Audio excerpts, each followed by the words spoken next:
All right, so we've had a pretty rough week. I know a lot of you are going through some anxiety issues. I can understand why when you see the market tank 10%.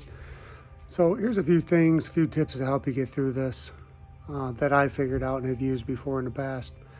But first thing you need to do is identify your fear and what is triggering your anxiety. If it's the market, if it's your debt, if it's your emergency fund, if all these things combined are making you feel anxious about it, I completely understand that. But if you're not retired yet, you got plenty of time to let this ride out and probably go away without it being much of an issue.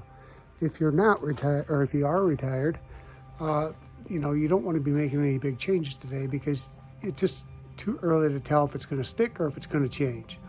So I think just kind of taking a chill and letting things ride out a little bit better. All right. The other thing I would say is you need to create and or stick to your budget. Don't panic about the money. Just do what you have to do every day. Otherwise, that is keeping your bills paid. Don't spend extra money. Don't be doing anything silly. Don't make any big purchases. Don't make any big financial moves until this stuff kind of passes.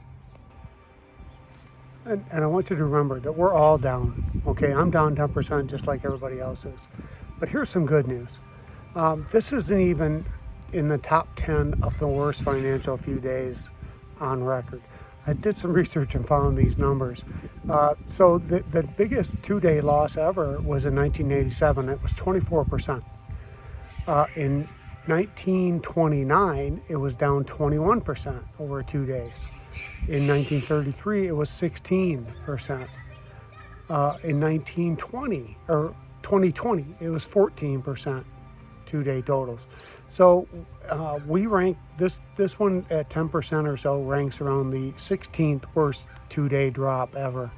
So we're far from being in the worst shape that you could be in. Okay, so keep that in perspective as well, because over analyzing and overcomplicating, making things too big of a thing is not helpful either.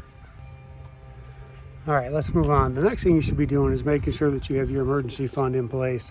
And if it's not fully funded, make sure you get it fully funded. That's pretty critical, because part of the reason we panic is because we look at the money we've lost and then we go, oh crap, how am I going to make things work, right?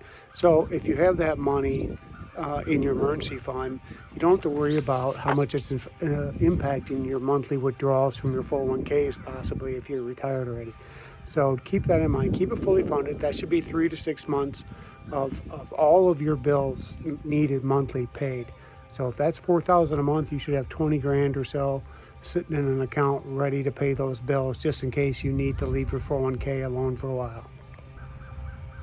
All right, another thing you can reconsider is to reallocate your funds to safer areas, and talk to your financial planner and see if they've got any good ideas.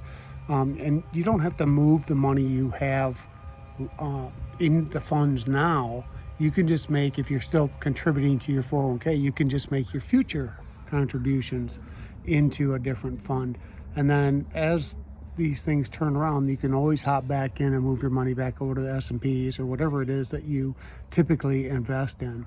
And if you've got a good mix going with a 60-40 stock and bond mix already, you should be in pretty decent shape, and it'll eventually bounce back. Like I'd mentioned before, too, one of the things I'm doing to hedge my losses a little bit is to invest in high yield savings accounts and money market accounts, etc. And then make sure you're paying off all your debt. If you have any debt left that you haven't taken care of yet, now's the time to take care of that and make sure that you're not carrying it with you into retirement. Or if you're in retirement, you don't want to have these extra expenses when you are losing money on your main portfolios.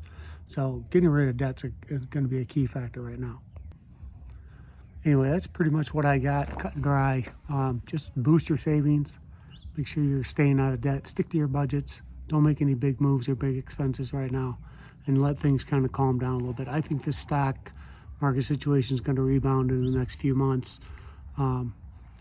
It probably is not going to get worse, but of course, these are just my opinions. I don't have a crystal ball. I'm just, taking the considerations of smarter people and going, okay, what do they think what kind of things are typical happen after these kind of big days like this.